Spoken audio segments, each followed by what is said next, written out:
Ukraine যুদ্ধ শুরুর পর থেকেই পশ্চিমা বিশ্ব রাশিয়ার বিরুদ্ধে কঠোর অবস্থান নিলেও যুক্তরাষ্ট্রের প্রেসিডেন্ট ডোনাল্ড ট্রাম্প বারবার ভিন্ন সুরে কথা বলছেন। সর্বশেষ তিনি প্রকাশ্যে ইঙ্গিত দিয়েছেন রাশিয়ার প্রেসিডেন্ট ভ্লাদিমির পুতিনের ইউক্রেন দখল পরিকল্পনার প্রতি তার সমর্থন রয়েছে। বার্তা সংস্থা এএফপির সূত্রের বরাতে এই তথ্য উঠে এসেছে। ইউক্রেন যুদ্ধ থামাতে রাশিয়ার পক্ষ থেকেও দেওয়া হয়েছে এক নতুন প্রস্তাব। প্রস্তাবে বলা হয়েছে ইউক্রেনকে দুটি অঞ্চল সম্পূর্ণভাবে রাশিয়ার হাতে ছেড়ে দিতে হবে। আরও দুটি আংশিক দখলকৃত অঞ্চলে রুশ সেনাদের অবস্থান বজায় থাকবে। আর এ প্রস্তাবের প্রতি সমর্থন জানিয়েছেন যুক্তরাষ্ট্রের প্রেসিডেন্ট ডোনাল্ড ট্রাম্প। ইউক্রেনের প্রেসিডেন্ট ভলোদিমির জেলেনস্কি ও ইউরোপীয় শীর্ষ নেতাদের সঙ্গে ফোনালাপে এই প্রস্তাব নিয়ে আলোচনা করেন ট্রাম্প।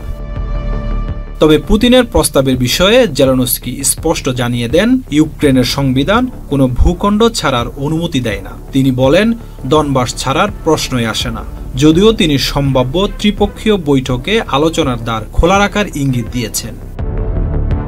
ইউরোপীয় দুই কর্মকর্তার বরাতে নিউ ইয়র্ক টাইমস জানিয়েছে পুতিন যুদ্ধ থামাতে ইউক্রেনের 4টি অঞ্চলের মধ্যে 2টি পুরোপুরি ও 2টি আংশিক নিজের নিয়ন্ত্রণে রাখতে চান, আর ট্রাম্পও এতে সম্মতি দিয়েছেন। অন্যদিকে ফাইন্যান্সিয়াল টাইমস বলছে পুতিন ট্রাম্পকে আশ্বাস দিয়েছেন শর্ত পূরণ হলে রুশ সেনারা আর অগ্রসর হবে না। 2022 সালে ইউক্রেন আক্রমণের কয়েক মাস পর দোনেস্ক, লুহানস্ক, খেরসন ও জাপোরোজিয়া দখলের দাবি করে রাশিয়া। তবে পুরোপুরি নিয়ন্ত্রণ এখনো প্রতিষ্ঠা করতে পারেনি।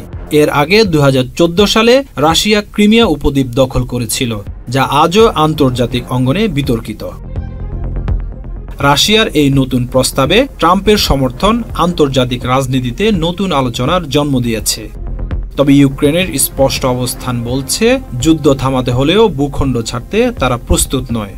We'll speak to you very soon and probably see you again very soon. Thank you very much, Vladimir. Next time in Moscow. Mohammad Zubair, channel I online. Bundle থাকলে প্রতি সেনমানিতে টাকা বাঁচবে। বিকাশ সেনমানি বান্ডেল কিনে জিতুন প্রতি লেনদেনে।